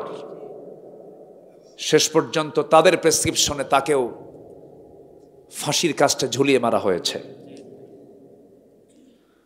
বিকেলবেলা ছেলেরা দেখতে গেছে, পরিবার দেখতে গেছে, রাতে ফাঁসি হবে, শেষ সাক্ষাতের জন্য গেছে। উনি দুধ পান করেছেন, দুধ নিয়ে গেছে, দুধ খেয়েছেন, নাতিপুতিকে আদর করেছেন, চোখে কোনো পানি নাই, মুখে হাস্যোজ্জ্বল চেহারা। পরশুদিন তার ছেলের সাথে সাথিয়াতে দেখা, যে জানাজা পড়িয়েছে, ব্যারিস্টার নাজিবুর রহমান মোমেন, তার সঙ্গে দেখা। তো বলতেছে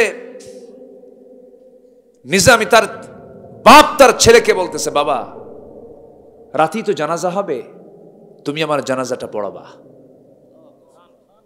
আর আমার জানাজা যে হবে, আমার জানাজায় তুমি সুন্দর পোশাক পরে যাবে। তুমি তো ব্যারিস্টার, আবার তোমাকে আমি বড় আলেম বানানোর চেষ্টা করেছি, তুমি আমার চাইতে বেশি জানো, তোমার এলেম কালাম আমার চাইতে বেশি, তুমি আমার জানাজা পড়াবা। তোমার আম্মাকে পাবনায় নিয়ে যাবা না, তোমার আম্মা যদি পাবনায় যায়, আসা যাওয়া করে, মনটা তার খারাপ, অসুস্থ হয়ে পড়বে, তোমার আম্মা ঢাকায় থাকবে, আমার লাশটা জানাজার শেষ করে কবরে রেখে আসবা। কি কথা কি বুঝতেছেন আপনার? কথা কি বোঝা যায়? একটা মানুষ কতটুকু স্থির চিত্তের হলে, ধৈর্যশীল হলে পরে এই জাতীয় কথা তার মুখ থেকে বের হতে পারে। এই জগৎধন্য মানুষগুলোকে হত্যা করা হয়েছে, শহীদ করা হয়েছে। এই ফসল এমনি এমনি আসে নাই। ওই জেলখানায় থেকে বালিশ চোখের পানিতে ভিজে গেছে, জায়নামাজ ভিজে গেছে। এখানে আমার 3 জনকে আমি পেয়েছি, আর জেল পার্টনার। এখানে কে যেন আসছিল, হুজুর আপনার সঙ্গে জেলে ছিলাম। আবার সামনে কে যেন একজন আজ বসে, ওই যে বসে আছে একজন, একসঙ্গে জেলে ছিলাম, ভিতরে ছিলাম। কি দোষ ছিল আমাদের বলেন? কোনো দোষ তো আমাদের ছিল না, শুধুমাত্র তাদের কারণ ছিল কি জানেন? ক্ষমতায় টিকে থাকার জন্য এগুলো করেছে। কিন্তু সেই ক্ষমতা মুহূর্তের মধ্যে ছিনিয়ে নিয়েছেন তিনি আমার কে? আল্লাহ পাক। এই জন্য কখনো অহংকার দেখানো যাবে না। অহংকার একমাত্র কার বলেন তো? আসতে বলবেন না, কার? আল্লাহর। আমরা ভীরু হব না সাহসী হব? সাহসী হব। এবং সাহসী হওয়ার জন্য আল্লাহর কাছে দোয়া করব। যারা পারেন ঠোঁট মিলিয়ে বলুন, রব্বানা আফরিগ আলাইনা সাবরান ওয়া সাব্বিত আকদামানা ফানসুরনা আলাল কওমিল কাফিরিন। আল্লাহু আকবার। নাম্বার 3 হলো ধৈর্য ধারণ করা। নবীজির একটা গুণগত দিক ছিল, তিনি ধৈর্যশীল ছিলেন, ধৈর্যের পিরামিড ছিলেন। আমরাও ধৈর্যশীল হব, জোরে বলি ইনশাআল্লাহ। ধৈর্য আগে না নামাজ আগে? কি আগে বলেন? ধৈর্য নাই নামাজ হবে না তো। ইমাম সাহেব সূরা একটু লম্বা করলে কিছু কিছু মুসল্লির চুলকানি শুরু হয়। আসেন এরকম, আসে না? আসে না? 1:30টায় খুতবা হবে, 1:40 বেজে গেছে অথবা 1:35 বেজে গেছে। ঘড়ি শুধু বারবার মুসল্লি দেখে। ঘড়ি মুসল্লির দেখার দায়িত্ব না খতিবের দেখার দায়িত্ব? মুসল্লি ঘড়ি দেখে আর বলে, হুজুর এই ধমক মারা মুসল্লি ঘাট ধাক্কা দিয়ে এখন থেকে বের করে দিবেন মসজিদ থেকে। যে মুসল্লি খতিবকে ধমকায় ওটা বেয়াদব। সবচেয়ে বড় বেয়াদব হচ্ছে যে খতিবের সামনে ধমক দিয়ে কথা বলে। নামাজ শুরু হয়ে গেছে, সূরাটা একটু লম্বা হয়ে গেছে, মনে মনে করি একটু আলসা হুজুর, কত কাম আমার দোকানে, হিসাব আছে, এত লম্বা সময় নামাজ পড়ে। লোকমা তো আর দিতে পারে না, শেষে করে কি গলার একটা কাশির আওয়াজ বার। আসেন এরকম, আসে না? নাই?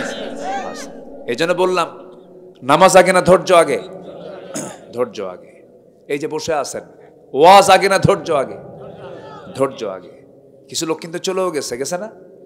চলে গেছে। ওর দেখছে যে হুজুরের সুরটা কেমন, দেখছে একটু মোশন টোশন কেমন, দেখা শেষ, চলে গেছে। আসেন এরকম, আছে না? আর যারা এখন বসে আছেন, এ ফজর, ওই যে কইছে এক চাচা, খুব ভালো, বলি আলহামদুলিল্লাহ। জি, সাইয়েদনা আবু বকর রাদিয়াল্লাহু তাআলা আনহু একদিন বলতেছেন, হুজুর আমার কাছে 3টে জিনিস প্রিয়। কি? আপনার দিকে ছায়া থাকা, আর কি আপনার সামনে বসে থাকা, আর কি আপনার জন্য সব মাল খরচ করা। জোরে বলি সুবহানাল্লাহ। অনেক মুসলমান আছে আলেমদেরকে খুব ভালোবাসে, খুব প্রচন্ড ভালোবাসে। একদিন আমাকে একজন ফোন দিয়ে বলে, হুজুর আমি আমার বউয়ের চেয়ে আপনাকে বেশি ভালোবাসি।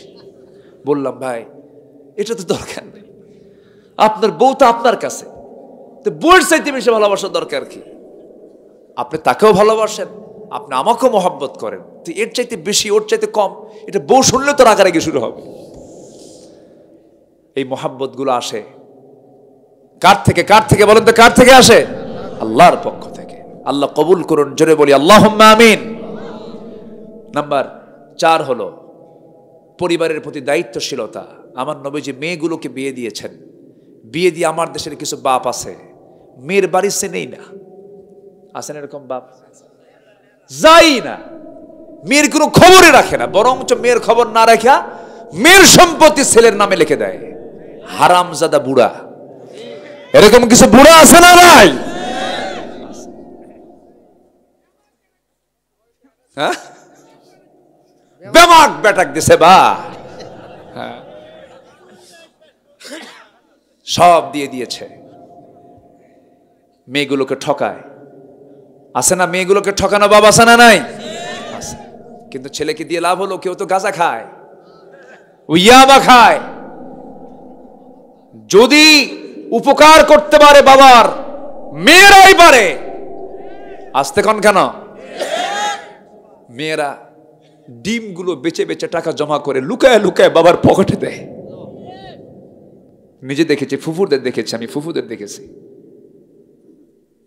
মেয়ে সন্তানগুলো খুব বরকত। মেয়ে সন্তান যার ঘরে আছে বরকত তার ঘরে আছে। বলি আলহামদুলিল্লাহ। কোন মেয়ে বাপ মার মুখের উপরে কথা বলে না, সে যতই কড়া হোক না কেন, শক্ত হোক না কেন, বাবা মার সামনে খুব নরম হয়ে কথা বলে। ছেলেগুলো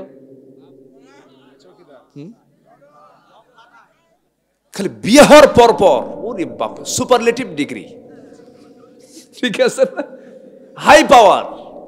যে পাওয়ার যে একটা নিয়ে আসছে, যে পাওয়ার যে একটা নিয়ে আসছে, তাহলে পাওয়ার কি হলো? Super power. দিল ধমক একখান। আচ্ছা বলেন তো, মা বড় না বউ বড়? ভালো করে চিন্তা করে কবেন, কিন্তু আগে বইয়ের দিকে আগে নজর দিবেন। এখন কোন মা বড় না বউ বড়? মাহফিলে মা বড়, বাড়িতে বউ বড়। কি কথা কি ক্লিয়ার?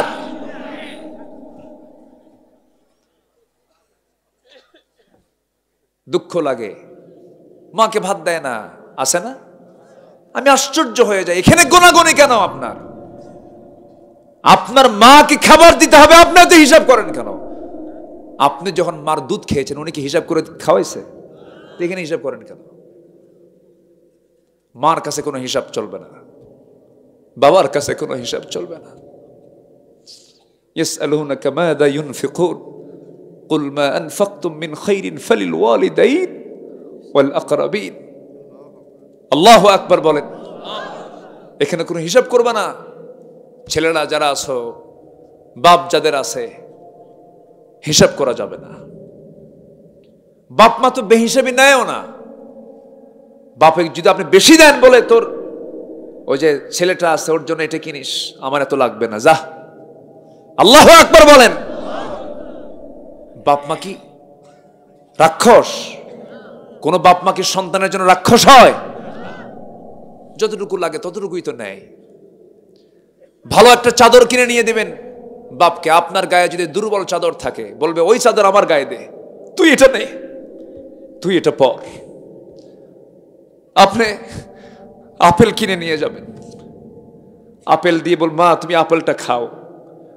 চাকু দিয়ে কেটে কেটে টুকরো টুকরো করে বলবে তোর মুখটা শুকনা, তুই আগে খা। অথচ মার সঙ্গে আমরা কি করি বলেন? আমরা এত কৃপণ হয়ে যাই মার সামনে। আল্লাহ তুমি প্রতিটি সন্তানকে মার খেদমত করার তৌফিক দিয়ে দাও। জোরে বলি আল্লাহুম্মা আমিন। বউ রান্না করে, ছেলে বউ রান্না করে, পোলাও রান্না করেছে, গোশত রান্না করেছে, মার নাকি গিয়ে সেই রান্নার গন্ধ ধাক্কা খায়, মার কপালে সেই রান্নার খাবার জোটে না। আছে কিনা? যে বউ তোমার তোমার মার সেবার জন্য অনুপযুক্ত, তুমি এটা মাথায় রাখবা। ওই বউ তোমার কোনোদিন কল্যাণ বয়ে আনতে পারে না। কি কথা ক্লিয়ার? কথা ক্লিয়ার? ক্লিয়ার। এক রাত তো সব সাবজেক্ট তো বলা সম্ভব না, একটু একটু করে বলি। শুধু মায়ের ওয়াজ করলেই তো 2 ঘন্টা লাগে। আজকে রাসূল নিয়ে ধরেছি কিছু কথা। ঘড়ির কাঁটাও আজকে খুব দ্রুত ঘুরে যাচ্ছে। আলহামদুলিল্লাহ। চাচা কয় না হবি না, খুব ভালো। বলি আলহামদুলিল্লাহ। পরিবারকে সময় দেব কিনা বলেন? মেয়ে বিয়ে দিয়া কি ভাসানির মতো একখান সালাম দিয়ে বিদায় নাকি? না খবর নেওয়ার দরকার আছে? মেয়ের বাড়ি যাবেন, আপনার বাড়ির নতুন ধান হয়েছে, সেই ধান কুটে পিঠা বানায়া মেয়ের বাড়িতে নিজে যাবেন। মেয়েটাকে সম্মান, মেয়েটাকে স্নেহ করবেন। শুধু ছেলের নাতিপুতিগুলো দেখবেন না, মেয়ের নাতিপুতিও দেখার দরকার আছে না নাই বলেন তো? নবীজি মেয়ে ফাতিমাকে বিয়ে দিয়েছেন, 3 দিন পার হয়নি কখনো না দেখলি সাহাবে কেরামকে বলতে, সাহাবীরা আমার ভাল লাগতেছে না, আমি ফাতিমাকে দেখতে গেলাম। সুবহানাল্লাহ বলবেন না? ফাতিমার জীবদ্দশায় হযরত আলী একদিন বিয়ের চিন্তা করলেন। কিসের চিন্তা বলেন তো? বিয়ে করবেন। আমার নবীজি জুমার খুতবায় বললেন যে ফাতিমাকে কষ্ট দেবে সে আমাকে কষ্ট দেবে, তুই বিয়ে করবি? কি কথা বোঝেন নাই? যে আমাকে কষ্ট দেবে সে আল্লাহকে কষ্ট দেবে। আমার রাসূল ফাতিমাকে এত পরিমাণ ভালোবাসতেন। একদিন ফাতিমা আসলেন, এসে বলছেন, আব্বা জান, আপনার কলিজার টুকরা নাতি হোসাইন হাসান, ছোট্ট ছোট্ট বাচ্চা, কাঁচা ঘর, কাজ কারবার করতে করতে কাপড় চোপড়গুলো ময়লা হয়ে যায়, আপনার নাতিপুতির খেদমত করতে আমার একা কষ্ট হয়ে যায়। দেখুন তো আপনি আমার জন্য একটা খাদেম দিতে পারেন কিনা, একজন কাজের মানুষ দিতে পারেন কিনা। নবীজি বললেন, ফাতিমার এই দিকে আয়, তোর পিতা মুহাম্মদ সাল্লাল্লাহু আলাইহি ওয়াসাল্লাম নিজের কাপড় নিজে ধুয়ে ফেলে, নিজের ঘর নিজে ঝাড়ু দিয়ে ফেলে, তোমার বাবা মুহাম্মদ বিন আব্দুল্লাহর কোনো খাদেম নাই। আমি তোমাকে যে পরামর্শ দেব মা, তোমার বাড়ির কাজ তুমি নিজেই কষ্ট করে হলে একাকি করো, একাকি সম্পন্ন করো। আমি তোমার জন্য দোয়া করে দিচ্ছি আর তোমাকে একটা আমল শিখিয়ে দিচ্ছি। সুবহানাল্লাহ, আলহামদুলিল্লাহ, আল্লাহু আকবার 33 বার করে সকাল সন্ধ্যা বলবে। আমার আল্লাহ সমস্ত কাজের জিম্মাদার তোমার জন্য হয়ে যাবে। মা চলে যাও, স্বামীর বিরুদ্ধে একটা নালিশ যেন কানে না আসে। আমি এমন স্বামী তোমাকে দেই নাই মা, যাও সংসার করে খাও, স্বামীর বিরুদ্ধে একটা নালিশ যেন আমার কানে না আসে মরার আগ পর্যন্ত। আর এখনকার মেয়ের বাপরা কি কয়, যা বিয়ে দিলাম, খালি ফোন দিবি, খাইয়া ফালাবো। আছে না এরকম? আছে না? ঠিক না? স্বামীর দাম আছে না নাই বলেন তো? আচ্ছা, সাইয়েদনা আলী রাদিয়াল্লাহু আনহু ছিলেন নবীজির জামাতা। ফাতিমা রাদিয়াল্লাহু তাআলা আনহা একদিন নবীর ঘরে এসে বসে বসে নামাজ পড়ছেন। রাসূল বলছেন, ফাতিমা বসে বসে নামাজ পড়ো কেন? তুমি তো যুবতী মহিলা। তিনি বলছেন, আব্বা জান, আমি দাঁড়িয়ে নামাজ পড়ি, কিন্তু বসে আজকে নামাজ পড়ার কারণ হলো আমার জামার পিছনে একটা ছেঁড়া অংশ আছে। এই ছেঁড়া অংশটুকু দাঁড়িয়ে নামাজ পড়তে গেলে আপনার চোখে পড়ে যাবে, আর আপনার চোখে পড়লে আপনি মনে মনে চিন্তা করবেন, আমার জামাই আলী আমার মেয়েকে কাপড়ে কষ্ট দেয়। এতটুকুন আমার স্বামীর কোনো ক্লেম আপনার চোখে ধরা পড়ুক এটা চাই নাই, মনে করে বসে বসে নামাজ পড়ি। জোরে বলি সুবহানাল্লাহ। এই ইতিহাসগুলোকে মেয়েদের জানার দরকার আছে না? এগুলো না জেনে খালি ভারতের সিরিয়ালগুলো দেখে, নাটকগুলো দেখে। আল্লাহ তুমি মাদেরকে হেফাজত করো। জোরে বলি আল্লাহুম্মা আমিন। মেয়েরা তাহাজ্জুদ পড়বে, তাহাজ্জুদ পড়ে দিন শুরু করবে মেয়েরা। তাহাজ্জুদ, এরপরে ফজর, এরপরে কোরআন তেলাওয়াত দিয়ে যদি কোনো বাড়ির মহিলারা যদি দিন শুরু করে, আল্লাহর কসম সেই বাড়িতে কোনোদিন অভাব অনটন আসবে না, অশান্তি হবে না, কোনো গজব নাজিল হবে না। আল্লাহ এলাকার মা বোনদেরকে কবুল করুন। জোরে বলি আমিন, আরো জোরে আমিন। আল্লাহ যাকে রহমত দেন তাকে মেয়ে সন্তান দেন। আল্লাহ যে জনপদে রহমত দিতে চান বৃষ্টি দেন। আল্লাহু আকবার বলেন। মেয়ে সন্তান হলো রহমত, বৃষ্টি হলো রহমত। মেয়ে সন্তান হলে পরে কিছু কিছু বাড়িতে মনে হয় শোকের মাতম পড়ে। মেয়ে সন্তান হয়েছে, কি খবর, তোমার বইয়ের খবরটা কি? মেয়ে, মানে আওয়াজই নাই। আর যদি হয় ছেলে, কি হয়েছে? ছেলে। বাপসাব এখনই 10 লাখ চায় বসে আছে না নাই? আচ্ছা, না, মন খারাপ করা যাবে না। যা হবে, ছেলে হোক মেয়ে হোক, বলতে হবে কি? আলহামদুলিল্লাহ। আমি আজকে খুব আনন্দ পাচ্ছি। এই জায়গায় আসছি তো, এই এলাকায় আসছি তো 16 বছর আগে, আবার আসলাম, আবারও আসবো। জোরে বলি ইনশাআল্লাহ। নাম্বার 7, এতিমকে ধাক্কা দেব না কাছে নেব? আমার একটা এতিমখানা আছে, আমি নিজে এতিমখানা চালাই, খুব ভালো লাগে। এতিমদের মাথায় যখন হাত রাখি ওরা খুব খুশি হয় আর বলে, হুজুর আব্বা নাই। এতিমরা হচ্ছে বড় অসহায়, জানেন? এতিমদেরকে লাথি মারে, ওর বাপ নাই, গ্রামের মানুষও তাকে অবহেলা করে, অথচ সবচাইতে যত্ন করা দরকার ছিল এতিমদের। ঠিক কিনা? এতিমদের কখনো ধমক দিবেন না। ফাআম্মাল ইয়াতীমা ফালা তাকহার, আল্লাহর ওয়ার্ডার এটা। আমরা এতিমকে সম্মান করব, জোরে বলি ইনশাআল্লাহ। একটা মাদ্রাসা করেছি, 16 বছর করতে পারিনি, এই বগুড়াতেই করেছি। শেরপুর চেনেন না? জি, শেরপুরে আমি একটা মাদ্রাসা করেছি, দারুল আমিন আইডিয়াল মাদ্রাসা। একটা মাদ্রাসা করেছি কেন জানেন? হাফেজ এসপি বানানোর জন্য, হাফেজ ডাক্তার বানানোর জন্য, হাফেজ নেতা বানানোর জন্য, হাফেজ একজন বড় অফিসার বানানোর জন্য, হাফেজ আলেম বানানোর জন্য, হাফেজ ইঞ্জিনিয়ার বানানোর জন্য, যেন সে রড না চুরি করে। কি কথা কি বুঝতেছেন? এই জন্য হ্যাঁ, রড বাদ দিয়ে কি দেয়? বাঁশ দেয়। বাঁশ এটা কি ছোটখাটো জিনিস? বাঁশ। সন্তানকে কোথায় দিবেন বলেন? কোথায় দিবেন? জোরে বলেন। মাদ্রাসায়। প্রচলিত মাদ্রাসা কিছু প্রবলেম থাকেই, শুধু আরবি বোঝে, অন্য কিছু বোঝে না। তো আমার প্রতিষ্ঠানে আমি গোটা ওয়ার্ল্ডে বিভিন্ন জায়গায় ঘুরেছি, বিভিন্ন জায়গায় ঘুরে বিভিন্ন কারিকুলাম দেখেছি।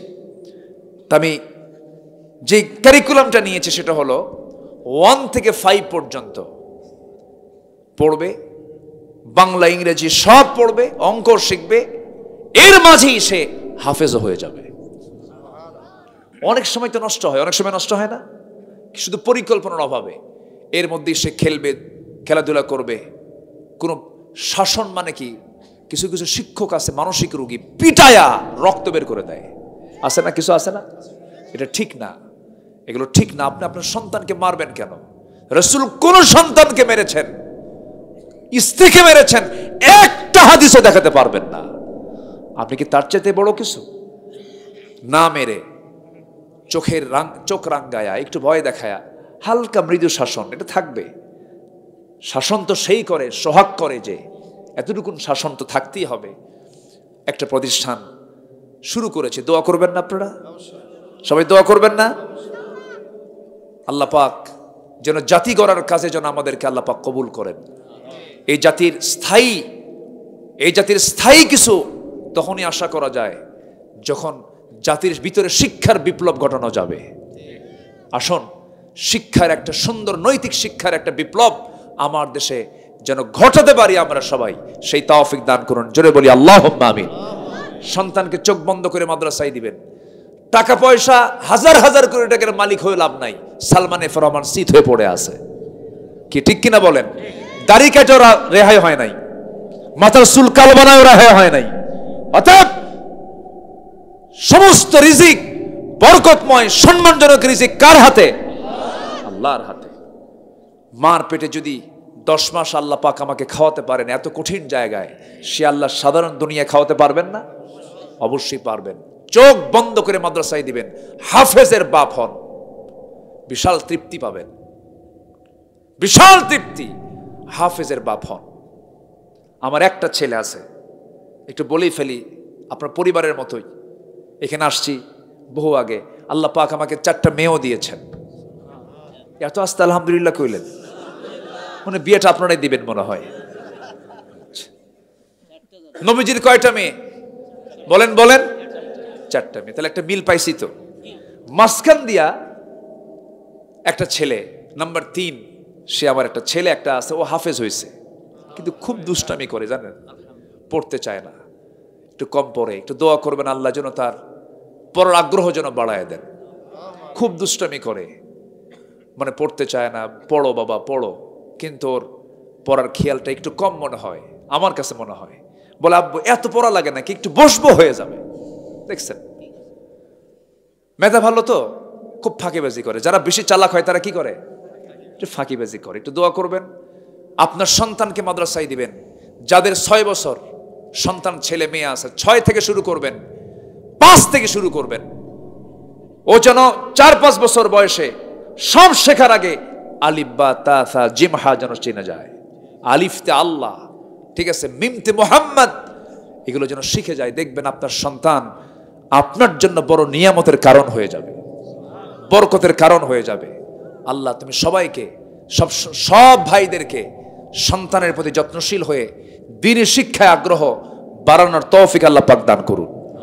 এখানে ছেলে মেয়ের বাপ কারা কারা আছেন? 5 বছর, 6 বছর, 7 বছর, কারা কারা দেখি হাত তুলেন তো দেখি।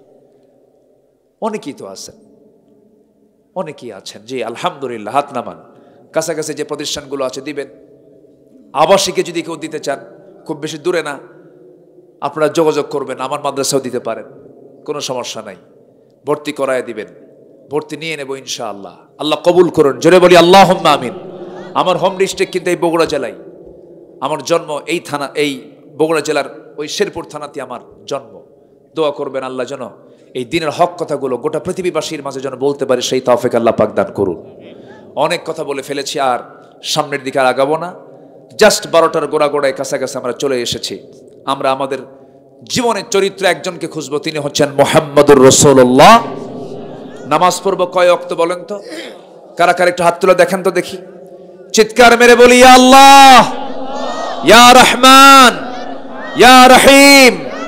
আমাদেরকে 5 ওয়াক্ত সালাত আদায় করার তৌফিক তুমি আল্লাহ দিয়ে দাও। জোরে বলি আমিন, আরো জোরে আমিন। হাত নামান। সবার কাছে আমার একটু আরজ, কেউ যাবেন না? এখনো তো চাওয়া হয়নি কিছু, না কিছুই চাওয়া হয়নি। আমার আগের মেহমানও চায় নাই। আহারে, যদি এখন একটু ব্যাগ যায়, ব্যাগে কিছু দিবেন না আপনারা? কি একজন দিবেন না সবাই দিবেন? যার হাত আছে তিনি দিবেন, যার হাত নাই দেওয়ার দরকার না। হাতই নাই, আপনি আল্লাহকে বলবেন আল্লাহ আমার তো হাতই তুমি দাও নাই, কিন্তু হাত আছে দিবেন না, এটা হবে না। কিন্তু হাত আছে, দিতে হবে। যদি কেউ না কিচ্ছু নিয়ে আসেন নাই, হুজুর আমার কাছে কোনো টাকা পয়সা নিয়ে আসে নাই, বিড়ি থাকলে বিড়িও দেন। যিনি দিবেন, যিনি সন্তানকে পড়াবেন, এমন ব্যক্তি তিনি নিবেন ইনশাআল্লাহ। জি আসুন আমরা আল্লাহর কাছে চাবো ইনশাআল্লাহ। জি দোয়া, আল্লাহুম্মা আমিন। রব্বানা যালামনা আনফুসানা ওয়া ইল্লাম তাগফির লানা ওয়া তারহামনা লানাকুনান্না মিনাল খাসিরিন। রব্বানা لا تزغ قلوبنا بعد إذ هديتنا وهب لنا من لدنك رحمة إنك أنت الوهاب। গভীর রাত, নিঝুম রাত, ঝিমানো রাত্রিতে চাঁদের মতো হাজারো মুসলমান নরনারী নিয়ে তোমার কালামের 2-3টা আয়াতকে সামনে রেখে নবীর জীবনী থেকে, নবীর সিরাত থেকে কিছু কথা বলেছি। কাঙ্গাল ফিকারের মতো 2টো হাত পেতেছি আল্লাহ, গুনার দিকে নজর দিও না। বান্দা মনে করে তামাম জীবনের সমস্ত গুনাহগুলোকে মাফ করে দাও। জনম দুঃখিনী মা, জনম দুঃখী বাপ জান যারা চলে গেলেন, জিন্দেগির গুনাহগুলো মাফ করো, কবরগুলোকে জান্নাতের টুকরা বানায়া দাও। রব্বির হামহুমা কামা রব্বায়ানি সগীরা, রব্বির হামহুমা কামা রব্বায়ানি সগীরা, রব্বির হামহুমা কামা রব্বায়ানি সগীরা। আয় আল্লাহ তাআলা, বিশেষ করে মাহফিলটার আয়োজন যারা করলেন, শোনার জন্য যারা আসলেন, বিনিময়ে কিয়ামতের কঠিন ময়দান যেদিন কেউ কাউকে চিনবে না, এমন কি মা সন্তানকে পর্যন্ত স্বীকার করে বসবে, যেদিন মানুষ কাঁদতে কাঁদতে চোখের পানিগুলো ফুরে যাবে, চোখ থেকে রক্ত বের হওয়া শুরু হয়ে যাবে, সেই কঠিন মুসিবতের দিনে মাহফিল সবার জন্য নাজাতের মাধ্যম তুমি আল্লাহ বানায়া দিও। আয় আল্লাহ তাআলা, তোমার বান্দাগুলোকে নিয়ে হাত তুলেছি, তোমার বান্দাদের মনে কোন জ্বালা আছে তুমি আল্লাহ ভালো করে জানো। তোমার বান্দাদের পারিবারিক সমস্যা থাকতে পারে, ব্যবসায়িক সমস্যা থাকতে পারে, আয় আল্লাহ তাআলা শারীরিক অসুস্থতা থাকতে পারে। আল্লাহ তোমার সব কিছু জানা আছে, যার যে সমস্যা তুমি আল্লাহ দয়া করে সমাধান করে দিও। আল্লাহ দুনিয়া থেকে কোন দিন বিদায় নেব জানি না, মালাকুল মউত কোন দিন আসবে কেউ আমরা বলতে পারি না। আল্লাহ ডান হাতে আমল নামা না আসা পর্যন্ত মরণ দিও না, বাবা গেছে, মা গেছে, ভাই গেছে, বোন গেছে, নানা গেছে, নানি গেছে, দাদা গেছে, দাদি গেছে। আমি একদিন দুনিয়া থেকে বিদায় নেব। তোমার পছন্দের গোলাম না হওয়া পর্যন্ত আমাদের কাউরে মরণ দিও না। আয় আল্লাহ তাআলা, কোন দিন দুনিয়া থেকে বিদায় নেব জানি না, তবে যেদিন মরে যাব রে, টান মেরে ঘর থেকে বের করে দেবে, জীবনের শেষ গোসলটা হয়ে যাবে, মোরা মুখ সব দেখে দেখে চলে যাবে, কবরে শোয়া দেবে, বাঁশ চাপা দেবে, মাটি চাপা দেবে, ওই যে বিদায় দিয়ে দেবে রে, আর কোনোদিন কেউ খোঁজ নিতে যাবে না। সে অন্তিম সময়ে যখন চলে আসবে, 3 দিনে চামড়াগুলো গলে গলে পোকার পেটের খাবার হবে কবরে। 24 ঘন্টায় মাথার চুলগুলো খসে খসে পড়ে যাবে। মাত্র 3টা মাস কবর যদি খনন করে দেখা হয়, কয়েকটা হাড় ছাড়া কিচ্ছু খুঁজে পাওয়া যাবে না। সে অন্তিম সময়ে যখন চলে আসবে, জবানে জারি করে দিও লা ইলাহা ইল্লাল্লাহু মুহাম্মাদুর রাসূলুল্লাহ। আসসালামু আলাইকুম ওয়া রাহমাতুল্লাহি ওয়া বারাকাতুহু।